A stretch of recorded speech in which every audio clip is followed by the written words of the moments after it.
Hello दोस्तों, मैं हूं नेहा सिंह मानव मंगलानी के साथ और इस समय मेरे साथ हैं घर से ऑलरेडी जब वो निकले थे, हमने ऑलरेडी इंटरव्यू ले चुके हैं, पर घर से निकलने के बाद दुबई जाकर वो घूमे, फैमिली से मिले, वो सारी चीज़ें की एक्सपीरियंस कैसी थी? और सबसे पहले तो वहाँ फैंस से मुलाकात हुई, उनका किस तरह का रिएक्शन था आपका कहाँ पर? दुबई में? जब आप घूमने गए या कहीं हाँ, बाहर अरे निकले? हाँ। बहुत, बाप रे बाप, हम लोग ऐसा छुप छुप के भी जा रहे थे, फिर भी लोगों ने देख लिया। और काफ़ी लोगों ने बहुत इतना प्रेज़ किया। उन्होंने बताया कि जिस तरीके से आपने खेला है, आई थिंक बिग बॉस में सबसे डिग्निफाइड और बोलते हैं ना, आप जैसे गए थे वैसे ही इज़्ज़त से गए, आप इज़्ज़त से बाहर आए। और आपने इतने कम टाइम में इतनी वायरल चीज़ देकर निकले हो, ये सब सुनकर इतना अच्छा लग रहा था। ये सब उन्होंने ही बोला, ये सब चीज़ें मेरे दिमाग में घुसाया है वो सब चीज़ें फैंस ने, कि लास्ट वायरल चीज़ हुई थी 2013 में, अब वायरल हो रहा है 2019 में। इमेजिन, इतने सालों में अभी तक कोई वायरल चीज़ नहीं हुई और अब जाके हुई है। इनफैक्ट बिग बॉस के विनर जो अपने करणवीर भाई हैं, उन्होंने भी बोला कि ये पूरे सीज़न में तेरी चीज़ ही सबसे ज़्यादा वायरल है। सो वो सुन के भी इतना अच्छा लगा। इनफैक्ट जब मेरा एविक्शन हुआ, एल्विश ने भी बोला कि वेरी अनफेयर एविक्शन। सो अब लोग जब आपके बारे में बात करें, आपको क्या चाहिए उसके बारे में? इट्स लाइक बोलते हैं ना, ये विक्ट्री आपकी खुद की एक अलग हिसाब से। तो मैं इस चीज़ में खुश हूँ। आई थिंक मुझे ट्रॉफ़ी से ज़्यादा ये चीज़ ज़्यादा पसंद आ रही है। अच्छा, अब इसके अलावा जब भी कोई बिग बॉस हाउस से निकलता है, एक अलग पॉपुलैरिटी को फेस करता है, जो आप सोशल मीडिया पे ऑलरेडी आप पॉपुलर थे, पर करेक्ट। जब वो पॉपुलैरिटी जब रियल में लोग आपसे कनेक्ट करते हैं, वो एक्सपीरियंस आवेश के लिए कैसा है? मैं बोल रहा हूँ ना, बहुत यूनिक है, बहुत डिफरेंट है, क्योंकि हर एक इंसान का पर्सपेक्टिव बहुत अलग है देखने का इस शो का। सो आपको हेटर्स भी मिल रहे हैं, आपको फैंस भी मिल रहे हैं। तो एक इतना डिफरेंट फीलिंग है, मैं बता नहीं सकता। I think I am very happy that I did big boss, क्योंकि बिग बॉस की कल्ट फॉलोइंग क्रेज़ी है। और जिस तरीके का एक्सपीरियंस लेके मैं बाहर निकला हूँ, मैं खुद एज अ पर्सन काफ़ी चेंज हो गया हूँ और स्टैंड लेना सीख गया हूँ। अब कलेशी अवेज रेडी हो चुका है रियलिटी शोज़ के लिए। So I am very excited to do more reality shows now, but more of ऐसे वाले टाइप के शोज़ जो जिसमें टास्क बहुत इन्वॉल्व होता है, जैसे खतरों की खिलाड़ी हो गया, फिर ट्रेटर्स हो गया, जहाँ पे आपको माइंड लगाना पड़ता है, टास्क करना पड़ता है। ये सब चीज़ें मुझे बहुत पसंद है। लाफ्टर शेफ़ भी not bad, I would like to do that, क्योंकि मुझे मेरा कुकिंग साइड भी देखना है, क्या होता है क्या नहीं होता है। ऑफ कोर्स वो एक बहुत फन साइड होगा, यूनिक साइड होगा, क्योंकि मुझे कुछ आता ही नहीं है। तो वो चीज़ जो लर्निंग फेज़ होगा वो लोगों को पसंद आएगा, आई थिंक। अच्छा आवेज, जब भी आप रियलिटी शो का पार्ट बनते हैं और जब आप रियलिटी शो से बाहर निकलते हैं, तो बैक टू बैक आपको रियलिटी शो ऑफर होते हैं, या आप एक ऐसा ना फेज बन के आप रह जाते हो जहाँ पे आप, बहुत ऐसे एक्टर्स हैं जो निकले हैं रियलिटी शो करके, उनको सिर्फ रियलिटी शो ही ऑफर होता है, तो क्या आवेज भी अपने आप को उसमें बांध कर रखना चाहेंगे नहीं कि नहीं, खुद को एक्सप्लोर करेंगे कि नहीं, थोड़े रियलिटी शो बाकी सारी चीज़ें वो? मतलब मैं आपको कैसे समझाऊँ, मेरा ना हमेशा से ऐसा रहा है, I like to try unique things, new things. तो अगर आप देखोगे, मैं सबसे पहले स्टार्ट ही किया था as a dance choreographer. After that we were the first one to start vertical platform as creators. Imagine, first one to start on social media vertical platform. तो उसमें भी हमने पहल की। फिर उसके बाद धीरे धीरे जो भी चीज़ हमारे सामने आती गई, वी ट्राइड न्यू थिंग्स। जैसे मेरा जॉनर सिर्फ डांस था, पर मैंने कॉमेडी वीडियोस किए हैं, मैंने रोमांटिक वीडियोस किए, मैंने हॉरर वीडियोस किए, मैंने मोटिवेशनल वीडियोस किए, मैंने हर टाइप की स्टोरी टेलिंग की है, हर टाइप में। वो क्यों? क्योंकि मुझे न्यू चीज़ करना पसंद थी। अब कुछ रह गया था, that was reality show. Reality show. तो आई वाज लाइक ओके, चलो चालू करते हैं। सो आई डिड झलक। फर्स्ट एपिसोड में ही मेरा MCL टेयर हो गया। तो आई डोंट नो, अब वो मेरा नसीब इतना ख़राब था कि वो मैं उसको एक्सपीरियंस ले नहीं पाया कुछ दिनों का।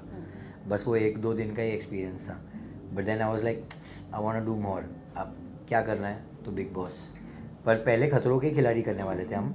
हमारा एक्चुअल में खतरों के खिलाड़ी का प्लान था, बट समवेयर वो खतरों के खिलाड़ी हो नहीं पाया, और डेट्स आगे हो गई या कोई तो रीज़न हुआ, वो क्या आगे डिले हो गया। और वो जो आधे कास्ट एंड क्रू जो थी उसकी, वो सीधा बिग बॉस में आ गई।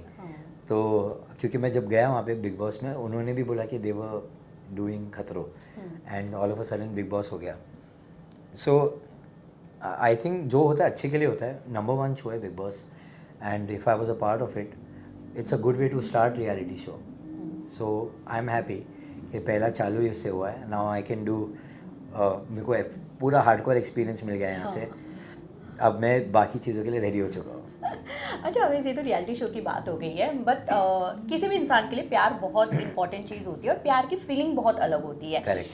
बट अगर मैं आवेश की बात करूँ तो आवेश को कब नगमा के लिए वो चीज़ फील हुआ कि यार मैं अभी प्यार में पड़ चुका हूँ, अब मुझे ये बंदी मेरी लाइफ में एज अ वाइफ चाहिए आने वाले वक्त में?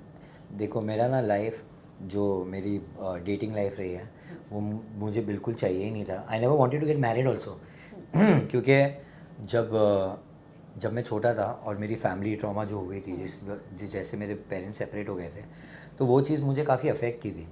और मुझे ऐसा लगता था कि there is nothing called as for ever relationship, love and for ever love कुछ नहीं है। क्योंकि अगर आपके शादी होने के बाद 4 बच्चे होने के बाद रिलेशन टूट सकता है, तो ऐसा लाइफ में है ही नहीं कुछ ऐसी चीज़। So I never wanted to date. और मैं काफ़ी टाइम तक उस पर टिका हुआ था, काफ़ी टाइम तक। फिर जब मैं नगमा के साथ जब नगमा को मिला, when we started working together, so somewhere we started feeling for each other. But me being me, मेरे पास बहुत लेयर्स है, मैं कभी भी किसी को नज़दीक आने नहीं देता। सो आई वॉज अवे। मुझे ऐसा था कि नहीं, मैं कोई चीज़ में नहीं जाना चाहता हूँ। एंड जब जब 9 साल हम एक दूसरे के साथ में काम किए, और 8 साल जब हमने काम किया, और वो 9th ईयर जब हमने डिसाइड किया कि I think we should part ways, काम भी नहीं करना चाहिए साथ में, क्योंकि वी आर डेवलपिंग फीलिंग्स और एक्स्ट्रा हो रही है वो। सो जितना डिस्टेंस मेंटेन करेंगे तो चला जाएगा वो। जब वो हुआ, वो फेज़ में मैंने रियलाइज़ किया कि जब मैं ट्रैवल कर रहा हूँ तो मुझे वो चीज़ याद आ रही है जो मैं नगमा के साथ में ट्रैवल करता था। जो भी हमारे जो टीम होती थी, हम साथ में हमेशा ट्रैवल करते थे, तो पर मुझे वो चीज़ याद आती थी जब मैं उसके साथ में ट्रैवल करता था, बहुत अलग होता था, और जब मैं अलग ट्रैवल कर रहा हूँ वो बहुत डिफरेंट है। So I used to miss whatever मैं ड्यूरिंग ट्रैवलिंग उसके साथ में जो करता था, क्योंकि वो हर चीज़, बोलते हैं ना, हर चीज़ प्लान करती थी, यहाँ जाएंगे वहाँ जाएंगे, खाना क्या खाएंगे, हर चीज़। और मैं ऐसा हो कि हाँ, ऑन द स्पॉट डिसाइड करना ये वो। सो आई स्टार्टेड मिसिंग दैट, कि वो कितना ऑर्गेनाइज लाइफ जिस उसके साथ में मेरी जी रहा था मैं, और वो मुझे पसंद आ रही थी। फिर वो मैंने रियलाइज़ नहीं किया था, उसके जाने के बाद रियलाइज़ किया। फिर मैंने वो रियलाइज़ किया कि मैं किसी से भी बात करता था, मुझे वो टाइप की फीलिंग ही नहीं आ रही है किसी के साथ, तो वो चीज़ मिस होने लग गई। फिर अगर कोई लड़की अप्रोच भी करती थी तो मुझे ऐसा लगता था कि यार please don't talk to me, मुझे वो नहीं हो रहा है कि I can't think of someone else. तो बस तब मैंने डिसाइड किया कि I will call her and tell her ये सब हो रहा है। मैंने जब बताया उसको हर चीज़, तो उसने बहुत भाव खाया, बहुत टाइम उसने इतना भाव खाया। फिर मैंने, क्योंकि 9 साल उसने भी, ऑफ कोर्स, तो मैंने बोला कोई नहीं, शी डिजर्व्स एवरी भाव, I am ready to give. मैं तो बहुत लंबे तक रेडी था देने के लिए, पर बहुत जल्दी मान गए वो। और फिर उसने बोला कि ठीक है तू ट्रायल पीरियड पे है अब। और जैसे ही बोला ट्रायल पीरियड पे, खतरों की खिलाड़ी वॉज ऑफर्ड, और हमने हाँ बोला। And then we were ready to tell people from that show कि हम डेट कर रहे हैं। बट फिर वो हुआ नहीं, और सीधा बिग बॉस आ गया, तो फिर वो लाइक चलो ये कर लेते, इसमें साथ में चले जाएंगे। So we went there inside and we told our story कि अभी भी मैं ट्रायल पीरियड पे हूँ, ये है वो है। लोगों ने मिसअंडरस्टैंड कर लिया उससे कि हम पहले से डेट कर रहे हैं। उन लोग को समझ में ही नहीं आया कि हम अभी डेट करना चालू किया है। So there were lot of speculations also कि I was cheating, this that blah blah. मैं बोला नहीं भाई, चीटिंग कब होता है? जब आप किसको डेट करो ना। मैंने किसी को ही नहीं डेट किया, तो चीटिंग कहाँ से आती है? So then that person whoever said, she also came out and said कि उसने पोस्ट में बोला कि वी वर नेवर डेटिंग। तो फिर बात ही क्यों किया? सबको वाइल्ड कार्ड के लिए इतना जोश आया पड़ा रहता है। आप बाहर था जब तक, कभी कुछ बोला नहीं, जैसे अंदर गया सब चालू हो गया। I am telling you, people are very weird, but yeah I am glad that Nagma handle that also very nicely outside, क्योंकि she knew everything about me, there was nothing to hide. So she handled everything very nicely. When I came out I saw, प्यार और बढ़ गया। सो ये सारा एक journey रही है, बोलते हैं ना, बच्चों को सुनाने के लिए स्टोरी मिल गई है। अच्छा आवेश, ये तो आपकी लव स्टोरी थी, बट लव से आगे अगर मैं बात करूँ तो हर एक लड़का या लड़की हो एक अपना आइडियल पति पत्नी देखना पसंद करता है और सोचता है कि यार मेरी वाइफ बिल्कुल ऐसी होनी चाहिए, आफ्टर मैरिज मेरी लाइफ ऐसी होनी चाहिए, मैरिज कुछ इस तरह से मैं प्लान करना चाहता हूँ, तो वो प्लानिंग के बारे में आप इस आपसे जानना चाहूँगी। मैरिज की प्लानिंग तो मैंने नगमा के हाथ में छोड़ा है, क्योंकि हाँ। उसके बहुत सारे सपने हैं, उसको बहुत कुछ करना है शादी में। और जिस तरीके से उसने मैं मुझे बताया वो बहुत एक्साइटेड थी, तो मैंने बोला आई थिंक डू इट। जो उससे ठीक लगता है वैसे करेगा, हाँ। जैसे उसे चाहिए वैसे करेगा। सो मैं सिर्फ हाँ हाँ करने वाला हूँ हर चीज़ के लिए। अगर मुझे ऐसा कुछ लगेगा कि मुझे कुछ थोड़ा बहुत एक्स्ट्रा अच्छा आइडिया आ गया तो मैं सजेस्ट कर लूँगा, मान ली तो ठीक। लड़कियाँ मूडी होती है, कभी भी कुछ भी पसंद आता है, कभी कुछ पसंद नहीं आता है। So I am gonna just leave it on her, जैसे भी वो जो चाहती है वैसे ही करेगा। एज अ हस्बैंड बनने के बाद अगर दो क्वालिटी में आवेज एज अ बॉयफ्रेंड और एज अ हस्बैंड में मैं बदलने की बात करूँ, तो आवेज की वो दो क्वालिटी क्या होगी? हस्बैंड बनने के बाद वो ज़रूर बदलना चाहेंगे नगमा के हस्बैंड लिए। बनने के बाद मैं उसे ज़्यादा टाइम देना चाहूँगा, हम्म, कि उसका वो एक कंप्लेन है कि I don't give that much time.